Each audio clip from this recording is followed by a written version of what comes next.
আসসালামু আলাইকুম। আমাদের প্রধান উপদেষ্টা অধ্যাপক ডক্টর মোহাম্মদ ইউনূস কথায় কথায় যাকে মাস্টার মাইন্ড হিসেবে উল্লেখ করেন, সেই মাহফুজ আলম তার বিশেষ সহকারী থেকে পদোন্নতি পেয়ে উপদেষ্টা হয়েই ভয়ঙ্কর এক বীরত্বের কাজ তিনি সম্পন্ন করেছেন। তিনি কি করেছেন?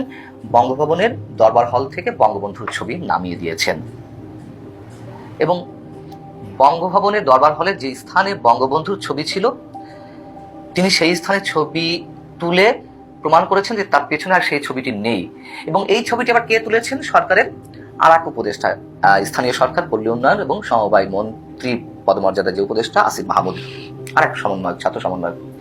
এবং তাদের এই বীরত্বপূর্ণ কাজের জন্য আমরা তাদেরকে বাহাবা দিতেই পারি, মারহাবা বলতেই পারি। কিন্তু তারা যে কাজগুলো করছেন, যে উদ্ধত্তপূর্ণ কথাবার্তা বলছেন, তাতে এর পরিণতি কি হবে এটা নিশ্চয়ই সময় বলে দেবে। তিনি মাহফুজ আলম তিনি তার ফেসবুক স্ট্যাটাসে যে ঔদ্ধত্যপূর্ণ বক্তব্য তুলে ধরেছেন, সেটা আমরা আগে একটু ছোট করে শুনে নেই। তিনি বলেছেন, বঙ্গবন্ধুর ছবি সরানোর পরে ৭১ পরবর্তী ফ্যাসিস্ট নেতা শেখ মুজিবুর রহমানের ছবি দরবার হল থেকে সরানো হয়েছে। এটা আমাদের জন্য লজ্জার যে আমরা ৫ আগস্টের পর বঙ্গভবন থেকে তার ছবি সরাতে পারিনি, ক্ষমা প্রার্থী। তিনি বলছেন, মানে বঙ্গবন্ধুর ছবি সরাতে পারেনি, এই জন্য তিনি ক্ষমা প্রার্থনা করে বলছেন, মানুষের মধ্যে জুলাইয়ের চেতনা বেঁচে থাকা পর্যন্ত তাকে কোথাও দেখা যাবে না। মানুষের মধ্যে জুলাইয়ের চেতনা যতদিন বেঁচে থাকবে।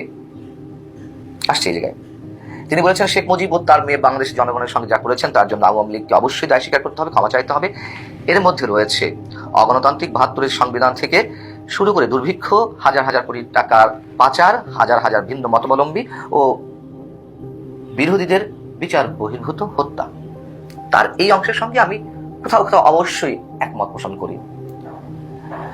শেখ হাসিনা সরকারের ভিন্ন মতাবলম্বীদের দমন পীড়ন, তাদেরকে বিচার বহির্ভূত হত্যার স্বীকার করা, হাজার হাজার কোটি টাকা অর্থ পাচার, দুর্নীতি, এগুলো আমরা কেউ অস্বীকার করি না। কিন্তু ২৪-এর চেতনা যতদিন বাংলাদেশের মানুষের মনে থাকবে ততদিন বঙ্গবন্ধুকে দেখা যাবে না। এই কথার অর্থ কি? বঙ্গবন্ধু মানেই তো স্বাধীনতার ইতিহাস।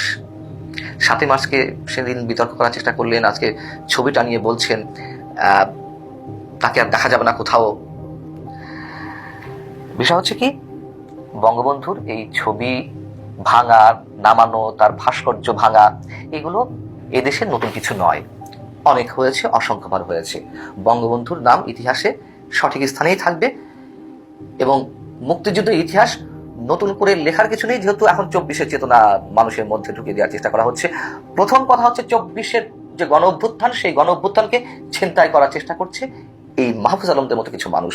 ২৪-এর গণ অভ্যুত্থান শুধুমাত্র তাদের গণ অভ্যুত্থান ছিল না, এটা ছাত্র জনতার গণ অভ্যুত্থান। এবং ২৪-এর গণ অভ্যুত্থানের চেতনার মধ্যে কোথাও বলা ছিল না, লেখা ছিল না, কেউ উচ্চারণ করেনি যে ২৪-এর চেতনা হচ্ছে ৭১কে মুছে ফেলা, বঙ্গবন্ধুকে অস্বীকার করা। এই চেতনা নিয়ে কেউ গণ অভ্যুত্থানের সৃষ্টি করেনি। গণ অভ্যুত্থানের সাধারণ মানুষ ছাত্রদের সাথে কাঁধে কাঁধ মিলিয়ে সৃষ্টি করেছিল শেখ হাসিনার স্বৈর শাসনের পতনের জন্য। এবং ৯০-এর যে গণ অভ্যুত্থানের চেতনা এখনো পর্যন্ত ৩.৫ দশক ধরে মানুষের মনে টিকে আছে, এই মাহফুজ আলমদের মতন কিছু মানুষের বাড়াবাড়ির কারণে ২৪-এর চেতনা মানুষের মন থেকে খুব শীঘ্রই মুছে যাবে সম্ভবত। এবং তারা যে চেষ্টাটি করছে, তাদের জ্ঞাতসারে কিংবা অজ্ঞাতসারে ভারত সারা বিশ্বে যেটি ছড়িয়ে দেওয়ার চেষ্টা করছে, বাংলাদেশে হিন্দু সহ সংখ্যালঘুদের নির্যাতন চলছে, বাংলাদেশে জঙ্গিবাদ, সাম্প্রদায়িকতাবাদের উত্থান ঘটেছে, বাংলাদেশে মৌলবাদের আস্ফালন চলছে, এইগুলো তারা এস্টাবলিশ করছে। এবং তারা এখন জমিদারি পেয়ে সরকারের থেকে গণ অভ্যুত্থানের ২৪-এর গণ অভ্যুত্থানের কৃতিত্ব ছিনতাই করে যেভাবে ২৪-এর উপরে ৭১-এর চেতনাকে স্থান দেওয়ার চেষ্টা করছে, সেটি কখনোই এদেশে বাস্তবায়ন সম্ভব তারা কি মনে করেছে? বাংলাদেশের ৯৫% মানুষ, হাতে গোনা কয়েকজন রাজাকার আল বদরদের সন্তানরা ছাড়া মুক্তিযুদ্ধের চেতনায় কেউ আপোষ করবেন না, এ কথা স্পষ্ট। এবং তারা যে কাজটি করলেন, বঙ্গভবনের দরবার হল থেকে বঙ্গবন্ধুর ছবি সরিয়ে দিয়েছেন। প্রথম প্রশ্ন হচ্ছে, মাহফুজ আলমের এই এখতিয়ার আছে কিনা বঙ্গভবনের কোথাও হাত দেওয়ার? তিনি সরকারের একজন উপদেষ্টা, তিনি তার নিজের মন্ত্রণালয়ে এটি করতে পারেন না। এবং তারা এটি সংবিধান স্পষ্টত সংবিধান লঙ্ঘন করেছেন, যে সংবিধানে এখনো পর্যন্ত বঙ্গবন্ধুকে জাতির পিতা হিসেবে স্বীকৃতি দেওয়া রয়েছে এবং তার ছবি সংরক্ষণে বা তার প্রতিকৃতি সংরক্ষণে যথাযথ নির্দেশনাও দেওয়া রয়েছে। আপনারা কি বলবেন, 72 সংবিধান ছুঁড়ে ফেলতে চান? ছুঁড়ে ফেলা তো হয়নি এখনো, ছুঁড়ে আগে ফেলেন, তারপরে বলেন, তারপরে যা ইচ্ছা করেন। এত সহজ নয়। আপনারা গণভবনে 24শে গণঅভ্যুত্থানকে স্মরণে রাখতে জাদুঘর করবেন, আর 32 নম্বরের জাদুঘর জ্বালিয়ে পুড়িয়ে দিবেন, সেটা নিয়ে কোনো কথা বলবেন না।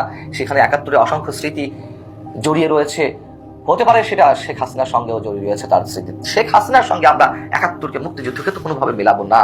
তার অপকর্মের দায় মুক্তিযুদ্ধ, মুক্তিযোদ্ধা, বঙ্গবন্ধু, এরা তো কোনো দায় নেবে না। কি চাইছেন মাহফুজ আলমরা? এবং এইসব অধ্যত্বপূর্ণ বক্তব্য, কর্মকাণ্ড ছাত্র সমন্বয়কদের মধ্য থেকে কারো মধ্য থেকে বেশি বেশি করে হওয়ায় এর মধ্যে যে সমন্বয়কদের মধ্যে বিভক্তি দেখা দিয়েছে, এটি তারা বুঝতে পারছে না। তাদের নিজেদের মধ্যে যে ফাটল দেখা দিয়েছে, এটি কি বুঝতে তাদের কষ্ট হচ্ছে? জাতীয় পার্টি, আওয়ামী লীগ দোষর ছিল, এদেশে গণতন্ত্র হত্যা অন্যতম ভূমিকা পালন করেছে, আমরা অবশ্যই স্বীকার করি। কিন্তু সেই জাতীয় পার্টিকে যেভাবে জাতীয় পার্টি কার্যালয়ে ভাঙচুর করা হলো, আগুন ধরিয়ে দেওয়া হলো, সেটিকে কেন্দ্র করে এর মধ্যে ছাত্রদের মধ্যে বিভক্তি তো স্পষ্ট হয়ে উঠেছে। ফাতেমা উমামা সহ আরো বেশ কয়েকজন ছাত্র সমন্বয়ক তারা বলেছেন যে এর দায়ভার বৈষম্য বিরোধী ছাত্র আন্দোলন নেবে না। অনেক ভাগে বিভক্ত হয়ে গেছে, আর নয়। প্লিজ, 24-এর যে গণঅভ্যুত্থান, তার যে স্পিড ধরে রাখতে দিন সাধারণ মানুষের মাঝে। আপনাদের অতি এই যে বাড়াবাড়ি এবং বিশেষ উদ্দেশ্য, ক্ষমতাকে নিজেদের করায়ত্ত করে রাখতে আপনারা যে কাজগুলো করছেন, অনেক বড় খেসারত দিতে হবে, অনেক বড়। 71কে 24-এর চেতনার উপরে কোনোভাবেই, মানে 71-এর চেতনার উপরে 24-এর চেতনাকে কোনোভাবেই স্থান দিতে পারবেন না। শুধু 24 কেন, আগামী হাজার বছরের মধ্যেও আর কোন চেতনাকে 71-এর চেতনার উপরে স্থান দেওয়া যাবে না। 30 লাখ শহীদ, 2 লাখ মা বোনের ইজ্জত, অসংখ্য মানুষের ত্যাগ, এসব কি দিয়ে শোধ করবে বাঙালি জাতি? শোধ করা সম্ভব নয়। অতএব 71-এর উপরে কোনো কিছুকে নিয়ে যাওয়াও সম্ভব না। আল্লাহ হাফেজ।